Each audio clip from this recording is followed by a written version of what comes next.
Let me see.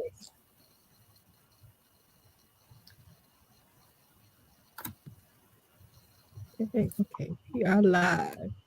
All right. Welcome, family. It's me, Crystal Denise. I'm here at the Cultural Center in Coldwater on the Square in the great state of Mississippi. And y'all, I'm so excited tonight because we have one of my favorite people on. And that's the blessing of social media for me, is that it connects us, and then we can build on those connections. And Mhm. I'm so pleased that I was connected with Sister Rhonda. She is one of the best people I have heard with her gift. She is the our revolutionary spoken word artist and poet, and we're going to talk about that a lot tonight. Not a lot. Well, we'll see how it goes. But first, I want to start off because I always like to start off with recognizing ancestors and elders who entered the physical realm on this day. And so, in 1924, we had Mama Sarah Vaughan. She entered the physical realm on this day, and if you haven't listened to her, go to YouTube and listen to some of her bebop jazz kind of music. Gifted vocalist. And then we have Mama Effa Manley. And I was excited when I saw that it's Mama Effie's day because here at our library, as you can see behind me, we have a children's book about her. And so Oh, she was one of the owners of one of the Negro League teams. And I was reading her story, and she was very fair skinned, but some people say that she wasn't black, she was white. But it's kind of don't know, because she was born in 1897. And so it could be that she was a fair skinned black lady, but she grew up identifying herself. She identified as black. And so we accept her because she did the work. She was in the civil rights movement. She was part of the protest that, said we aren't going to buy where we can't shop or where we don't work. And I think she was born, I want to say, in Philadelphia. She was from the Philadelphia area, up in that area, but she ended up in Harlem, and she married Abe Manley. It was who she married, and they went on and had great teams with the Negro Leagues. And if you aren't familiar with the Negro Leagues, I uh, suggest you become familiar with the Negro Leagues because it was a whole system, a whole function, institution that was created by Rule Foster that had the entertainment and everything around it. They had the economics, it was a whole system where Black people could go and fellowship and be entertained and all that. So, anyway, I just wanted to honor Mama Sarah Vaughan and Mama Ethel Manley on their day. Ashe, Ashe. Asheo. All right, so now we have Sister Rhonda, and I didn't ask her for a bio because I want her to tell you about who she is and what she does and how she came to do it and all that. So, uh, Sister Rhonda, just tell us a little bit about yourself. Give us a little bit of background. Yeah, sure. So, I'm from Wilmington, North Carolina. That's where I Okay. live right now currently. And I started writing poetry when I was a little girl. Like many people, I was introduced to it in school. But unlike a lot of people, I actually liked it when we learned it in school. And I'm like, this is great. And I think also at that time, Maya Angelou was really popular. So that kind of gave me the mental imagery that I needed to know that, Black women could do poetry. And Right. so as a child, I gravitated towards poetry. And as I was coming up towards a adolescent, I was still writing. And it was really uh, a coping mechanism a lot of times. It wasn't just Mhm. something I enjoyed, but it was a way that I would process my emotions. And I used it up until 2014 just for that. Poetry was just my way to express myself, to write how I'm feeling, to deal with difficult emotions, to navigate through trauma. And I use that consistently through my life. 2014 is when I became a spoken word artist. And really, the only reason that I became a spoken word artist is because at that time I had what I call a racial awakening, where I began to see racism differently than I had seen it previously. And it's not that I didn't know about racism, it's not that I hadn't studied about it, it's that I had studied all of this within a white educational system. So my Right. perspective was totally different.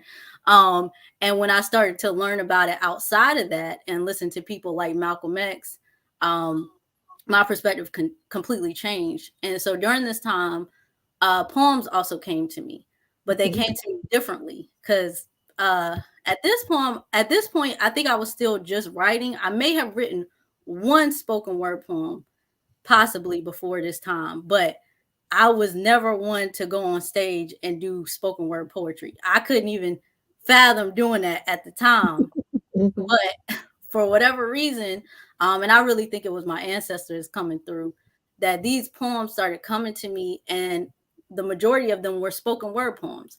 So at Mm. that time, I felt like I needed to share them. I felt that they were given to me from the divine realm, wherever they came from, in order to share these with my people. And so I began Mhm. to share the poems on stage publicly. At that time, I was in Miami, and I would go to this open mic every week called Speak Miami.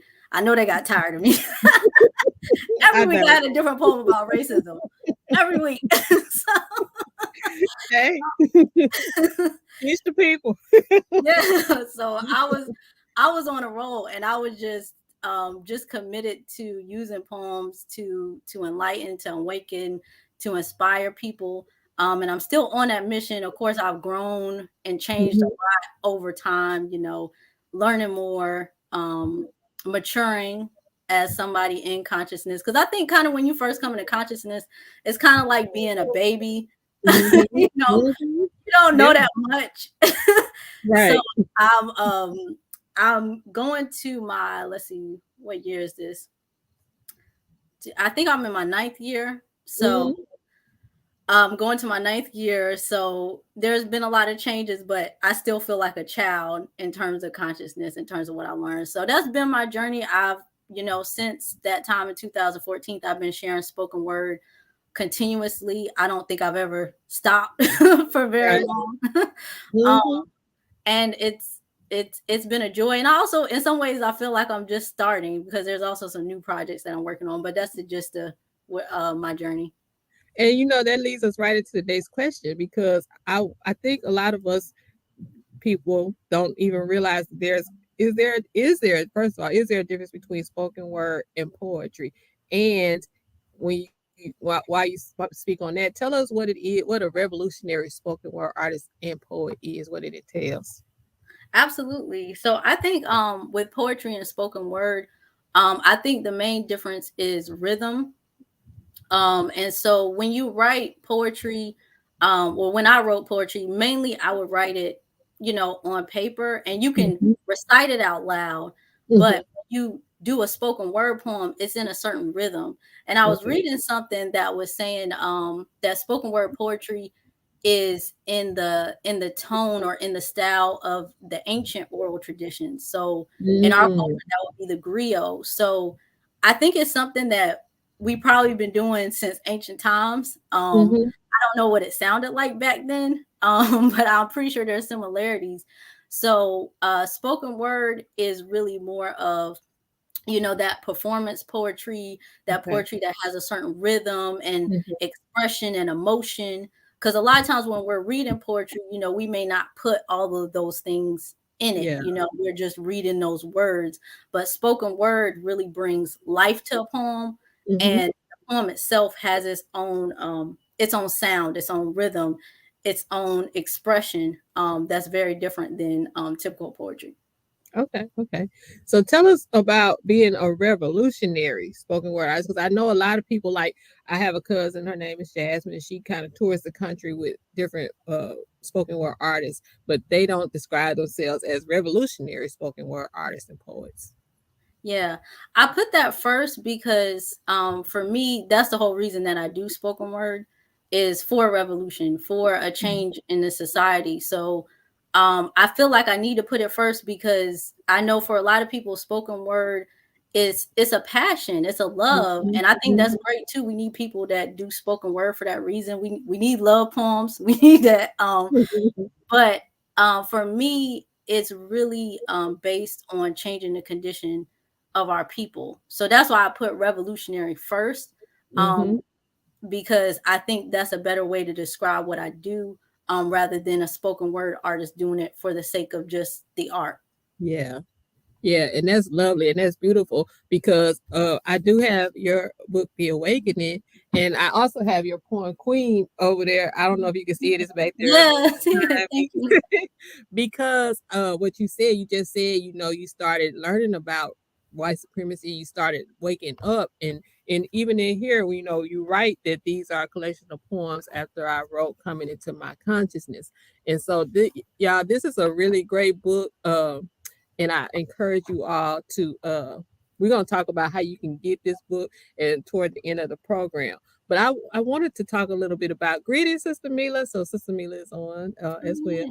Um, how do you, how who inspired you or who still inspires you to do what you do? Oh wow. Oh, that'll probably be a long list. um I think it's funny is the thing I think the thing that inspires me the most is that the situation is still going on, Yeah. because if it stopped, I'd probably just be, writing poems about nature or something, I don't know, and not Mhm. share it. But I think in terms of people who inspires me the most are African center elders. Those elders Mhm. who really speak the truth about our condition and what's going on with our people. Yeah. Um, People like Baba Baruti, people like Baba Imhotep, people like my elders, Baba Khalil and Mama Makeda. These people really inspire me to keep going. Yeah. And I think having elders in this is so important, even with poetry, because I'm speaking a lot about what's going on with our people, but there's people, elders and ancestors, who have been speaking about these things for a long time. Mhm. Mhm. So if I did not have that reference point to know what has been said before I even came into this existence, and if I wasn't able to learn from elders who are consistently giving our people this valuable information, um, I think I probably would just be stuck. So, who inspires me the most, I would say, are African Center elders, who give that information, because I'm still learning. Like I said, I still feel like a child in terms of consciousness. So Mhm. it's that learning, consistently learning about what's going on with us is what helps me to keep sharing what I share, and also giving me hope. Because I think if you can get to that point of understanding, as an elder, and also have the type of love and compassion that they have, for our people. That's just something that inspires me on a regular basis, to see them consistently doing that. Mhm. And children are really inspirational for me too, because of course that's who we're doing it for. Yeah. And I always get so excited when children compliment my poems, because it's like, what? um, Mhm. like as a child, usually like something like listening to someone do poetry or something is kind of boring. So when it reaches the children, that really touches my heart. Yeah. That's why we're doing everything that we're doing, is for the next generation. So if I wasn't reaching them, then what would be the point of what I'm doing? So that's another big inspiration for me. And I appreciate you saying that because most times when we ask people who inspires us or who inspired us, it's usually some big name, quote celebrity or something like that. But we often tend to forget about the people that are right around us. I always say, the women in my life were inspiration to me. Whenever I think about great men, I think about the great men in my life, the elders, as you said. And I do appreciate the elders and I love the elders. And that is one tradition that I want us to hold near and dear is to, you know, remember our elders and let them guide us with their wisdom. I think we're kind of moving away from it, but I'm just going to keep saying, no, no, we're still a village. We still need our elders. We still need our warrior class and we still need our children. And so, I really appreciate you for saying that because I know people expect to hear, well, Maya Angelou and Rita Dove and all these other people like that. But to hear you say, that the people, the elders and the children and the people around you inspired you, that says a lot about you and your journey as well. Uh, and really appreciating and honoring what you do. So thank you for that, Asante, for that. So, um, tell us a little bit about some of your favorite pieces you've written, or some of the pieces that you heard from some of the elders or people around you, and some of your favorite poets. Oh, good question. So, I'll be honest with with everyone on here. There's not a lot of poetry that I like. Mm, And I think uh, a lot of people probably find that strange. I think what I enjoy the most, and the interesting thing is, there's a lot of poems that I like. In terms hmm. of, like, when people are sharing during the workshop and stuff like that, I hear Yeah. poems that I like all the time. But in terms of like a collection of poetry or a favorite poet, I don't so much have that. And I think part of that is just, again, me still needing to get deeper into the craft of poetry. But there is one poem that I kind of go to for inspiration every now and then, and that's "Catch a Fire" by Sonia Sanchez. Mm, I love that poem, and um, there's another spoken word artist that I feel we had talked about people that inspire you. I think in terms of not only her poetry per se, but I think in terms of what she represents as a poet, as a poet. Um, hmm. is Mama Laini Mataka, Hmm. um, because she kind of takes that same breath where the revolution comes before the spoken word, and that's her priority in terms of informing people and sharing poetry. So I would in general say that, but it's just, I think in terms of like poetry, it's just kind of like, when I hear something I like it, but there's not, I don't necessarily have go tos for that. Yeah, because yeah, I attended one of her workshops, and if you ever have the opportunity, I would encourage you to do so as well, because I had not written a poem in a long time. And so the workshop really got me thinking about writing as a means to cope, as an outlet.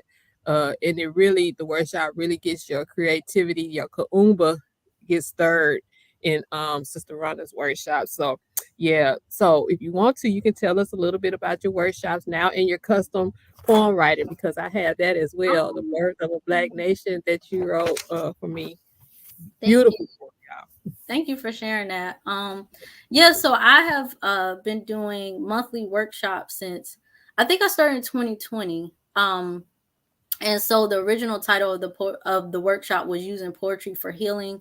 I think 2020 was a time where people needed a lot of emotional support, more than usual, and so I started the workshops at that time on using poetry for healing.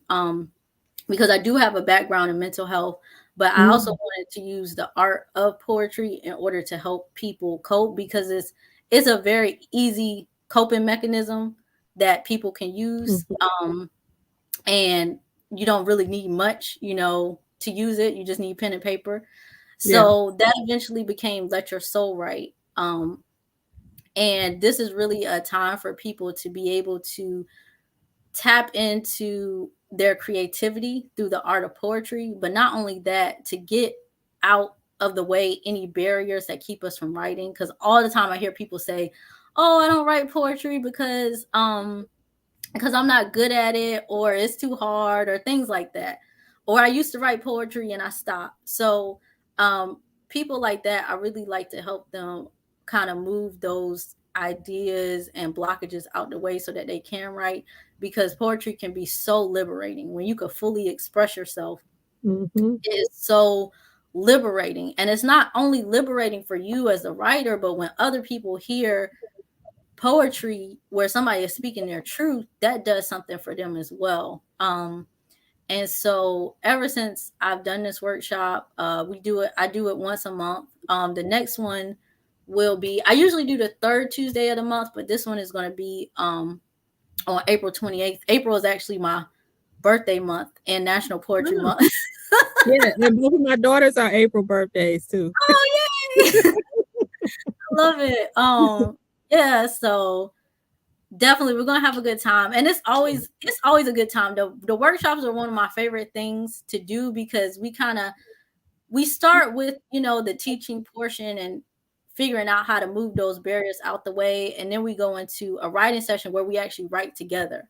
Yeah. And what I hear a lot of people say during that writing session is either they've written for the first time in a long time, or something different comes out than what they usually write. And for me, because I write too during the writing session, it what comes out during that writing session is different than what I usually write when I'm alone. And I Mhm. can't really fully explain that outside of, just that creative consciousness coming together. And then we share those poems, and share other poems if you like. And so it's really a good time. It's an unapologetic workshop, so it's one of those workshops where you don't necessarily have to hold back, or be careful what you say unless we got children around. But other than that, it's a way to freely express yourself. So, yeah, the next one will be again April 28th. I was about to say the wrong day, April 28th, on a Tuesday at 6 p.m. Mhm. Yeah, and I attended. I think the first one I was had the children with me, so I couldn't fully participate. But the second time I attended, it was great. It's a safe space. It's definitely a safe space, and so you are encouraged and all that. So I will probably be attending another one just because I like the camaraderie and the feeling of tapping into my creativity. So I encourage you all if you want to get into your creative flow to attend one of the Let Your Soul Write workshops with Sister Rhonda because they are awesome. And then because one of the things that happened when I first started following you, we first became connected on social media, Facebook. I saw where you write custom poems, and I was like, oh. I want one of those because I want to have some kind of measure, something for what it is that we do at the center, especially with the Ashe Academy children. And so, that process was great. I gave you my ideas. I sent you some of the things that I had written, and you created this beautiful poem, The Birth of a Black Nation. And I think when I first got it on my next live, I shared it because it's beautifully written. Now, can you tell us a little bit about that in the process in case someone is watching and wants that same creation?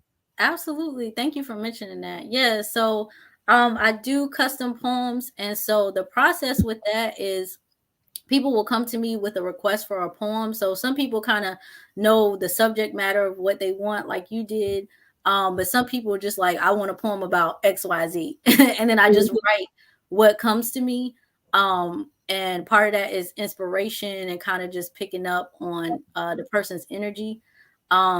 And I've written quite a few for different people. I love that process of creating something and people actually resonate with it.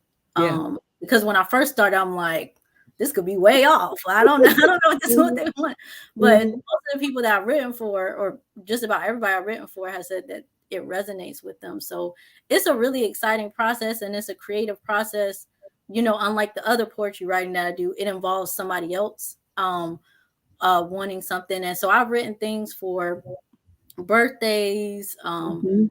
people who have transitioned to the other realm, poems about certain subjects, like African centered education, um, just whatever topics that people want in a poem format. So it really has been a number of things, and so far it hasn't been anything that I haven't been able to write on so far. So yes, and the way to do that, I also probably should mention, and the same Mhm. thing with the workshop is you could go to my website, which is rhondaspokenword.com, and it'll have a link to custom poetry, and you can make a request, and I'll respond with that and get the process started. And the same thing with the workshop. The workshop is on there too on that website, rhondaspokenword.com. Okay, I just want to put that in the Oh, comments. thank If you. it'll let me. Sometimes it will not. Oh, yeah, it did. So yeah, and so I wanted you to share a piece with us, just so people can hear your genius. Because when I think I don't know if it was Queen that I saw you do, I was like sharing that with everybody, like, yeah, listen to that. listen. And so I shared it into I'm in a group with other sisters, and I was like, y'all gotta listen to this. So I would just be honored if you would share a piece with us. Absolutely, absolutely. So the piece that was on my mind and heart today is Children of the Sun. So I'll share that for y'all real quick. I wrote this, I think it was a few years ago. A few years ago, kind of just again one of the poems that came out of nowhere. So here it is, Children of the Sun. Children of the Sun, it's time to rise again. They tried to dim your light, but we are back again. Out of the blackness we are born. Here in the dark depths we come into form. Spirit of Ra in human form, no one could stop the sun for life. But believe me, they tried. The clouds may have covered us, but again, we will rise. Our tears came down like rain, but the ancestors have heard our cries. Now we must listen to them, those who have walked this path before and who knew the way out for sure, who sacrificed their life for freedom. Can't you see that we are all that we have ever needed? Children of the sun, don't forget from where you came. You may not be able to call all your ancestors by name, but you can call the name of the sky, the sun, and the moon. And just like all of the universe, they are a part of you. Your skin glistens in the sunshine. That's a form of love I cannot describe. They try to block out the sun, but they can't do it forever. Imagine what would happen if we got together and said we won't take no more. If we actually knew what we were fighting for. What if we all agreed to finally be free and live in our true divinity? What if the children of the sun aimed to burn out all the evils of the world and make a beautiful earth for our baby boys and girls? Our mother Africa has been calling to us, but can we hear her screams? The earth heats up and speaks. We can no longer wait. We cannot allow ice people with cold hearts to seal our fate. We've endured enough pain. It's time to feel something else. Why do you feel powerless when all the cosmos lie within you? Why do you hate yourself when all the world envies you? Why do you feel like you are lacking when you've been given everything you need to be abundant and free? Why do you call yourself poor when your mother has the richest resources in all the world? Why do you keep letting thieves walk right through your door? We've forgotten our worth, allowed abuse for far too long, endured the pain with soulful songs, but now it's time for a change. Neglecting ourselves is the greatest sin, children of the sun. It's time to rise again. It's time to rise again. It's time to rise again. It's time to rise again, children of the sun. It's time to rise again. I say, and then my cousin Sharon said yes while you were performing. So Congratulations. yes, beautiful, beautiful spoken word. Yeah, and I'm telling you, if you don't if you don't have it, you need to order The Awakening. It's a collection of beautifully written poems by Sister Rhonda. And is that available on your website, or how do they Yes. do? Okay, Yep. it's Same available on the place. website. It's available Yep. on the website. What else do you have on the website? Tell us a little bit about what else is Um, available. I think I may have mentioned everything. The Okay. workshop, the custom poetry, the books. Oh, also if you wanted to book me for an event, that's on there too. And I also have the videos of my spoken word poems. So a lot of those you'll be able to find on YouTube as well. So for anybody who wanted to go and just see the spoken word poems that I have recorded, you can see them on there as well.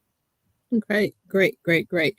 And so I just wanted everybody to get to know you because you're such a lovely spirit. And she came and she did a session for Ashe Academy scholars, and it was great. I mean, the energy was flowing. The children received her so well, and they just, I mean, the kids is still writing, and that's what I got them for the Zawadi during Kwanzaa. I got them all like journaling books and Mhm. things that they could do to keep writing because we want to encourage that. And so once we finished the session, they were like, "We're gonna write a book of poetry," because we always talking about being creative and using our kuumba to, generate funding for Ashe Academy. So they were so excited, and so I just wanted everybody on my friends page or people that I'm connected with to know who you are because like we were talking about earlier, we often look to the Maya Angelos, the Rita Doves, the Nikki Giovanni's,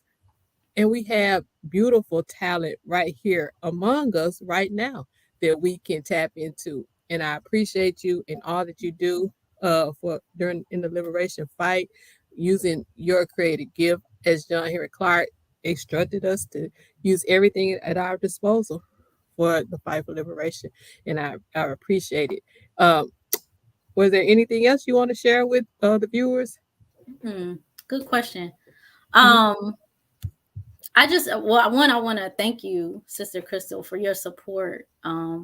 And that workshop that we did with the youth, that was just a beautiful experience, and that's something that I want to do more of, is working with the youth and teaching them poetry too, because Mhm. me being introduced to that at a young age had a really big impact on me, and I would love for more children, especially or mostly Black children, Mhm. to have that same experience, and to also see other Black people writing poetry and be inspired by that as well. So I definitely want to do more of that. And that was just such a good experience. I mean, they were little geniuses. I love it.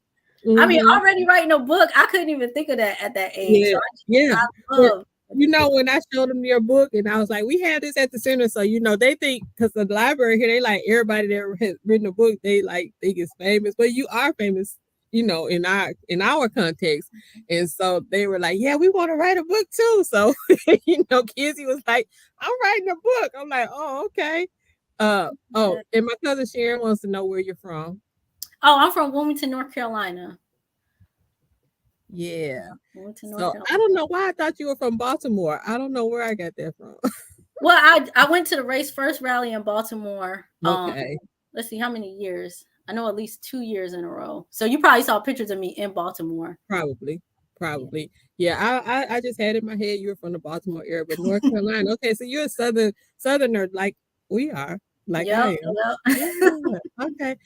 So yeah, so y'all please book her. Does it have to be in person? Can it be something on Zoom? Can it Oh be? yeah, absolutely. I've been doing a Mhm. lot of virtual events, especially after 2020. That's mostly what I've been Yeah. doing. Mhm. So definitely can do virtual as well. Yep. So Great. Well, Sister Rhonda Asante for coming on. I really appreciate you. Y'all, next month is National Poetry Month. And so introduce, if you have access to children and students, young adults, whoever, introduce them to Sister Rhonda and go to her website, purchase her book, The Awakening. Do you have another book coming out soon, Sister Rhonda? yes, I'm actually working on it. I don't have an official release date, but I am working on another book right now and another project. So I'm excited. Hopefully Yeah. they'll both be done this year. So I've been waiting a Well, long time. A long I, time. hey, my book is still here. So That's all right. That's all right. It's in the you're doing works. a great job. Yes, it's in the words. Mama Rudy is like, you got to write it. I'm like, okay. That's motivation right there. That's Yes. motivation. Oh, yes. So yeah, so I thank you again, y'all. And y'all, this is I think you're my third guest on my new platform, Read Black with Me.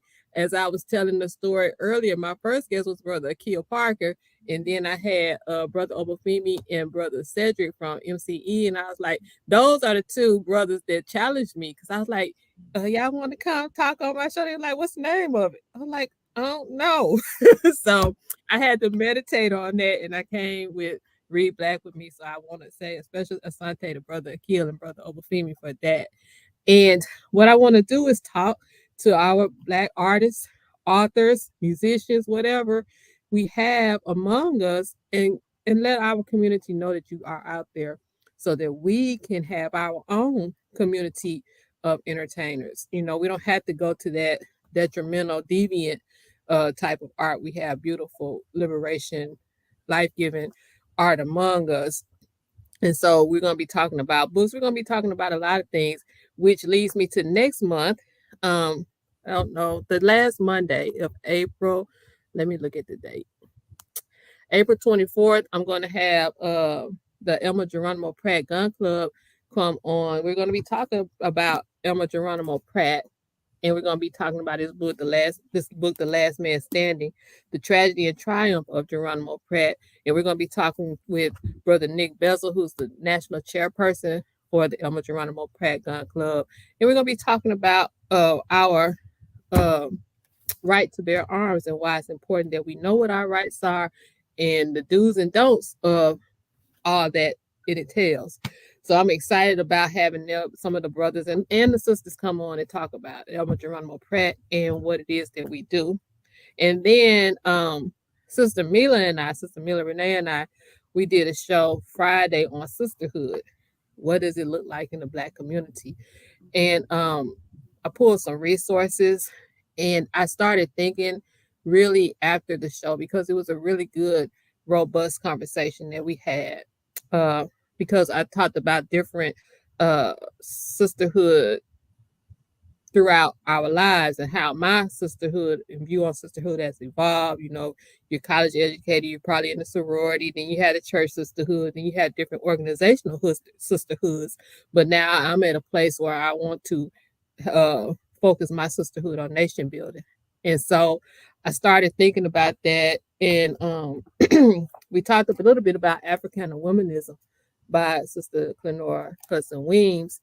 And then I was doing some studying on Sister Mama Tony K. Bambera that wrote The Salt Eaters. And I'm probably going to do a couple shows on sisterhood in reference to these two books. And so I'm excited about that. But y'all gotta y'all gotta follow me. You gotta follow Sister Rhonda so that you can know what we're doing out here in these liberation streets. And just be excited and be encouraged to use your gift. I think you were in the last sister circle with Mama Nia, uh, Yes. where she talked about and she shared that quote, you know, just being a kind person is Mhm. an assignment. Yes. Just being a kind person is an assignment. And I think most of us get discouraged because we think that we have to have the spectacular big thing to do when a lot of us just being a nice person, encouraging the children and encouraging each other is a gift and it's an assignment as well. So, Sister Rhonda, I thank you again for coming on and sharing your divine assignment with us tonight. Mhm. Sister Tina, okay, I will share the books in the chat. I will. And Sister Tina is like one of my favorite people because she always sends me a text to encourage me. Every morning I wake up to a text from Sister Tina with a word of encouragement. And I appreciate you, Queen, for that. That's your divine assignment as far as I'm concerned, is the, encouraging people with a kind word of inspiration. And I know you're going to be one of the people that's going to go on that website and order that book. So, family, I thank y'all for tuning in. Thank you again, Sister Rhonda. And we will keep our eye on you. Thank you All so right. much. I appreciate you so much. Thank you. And everybody, I appreciate y'all for tuning in again. And thank you for your comments and your kind words. And until next time, peace and black power. Like, how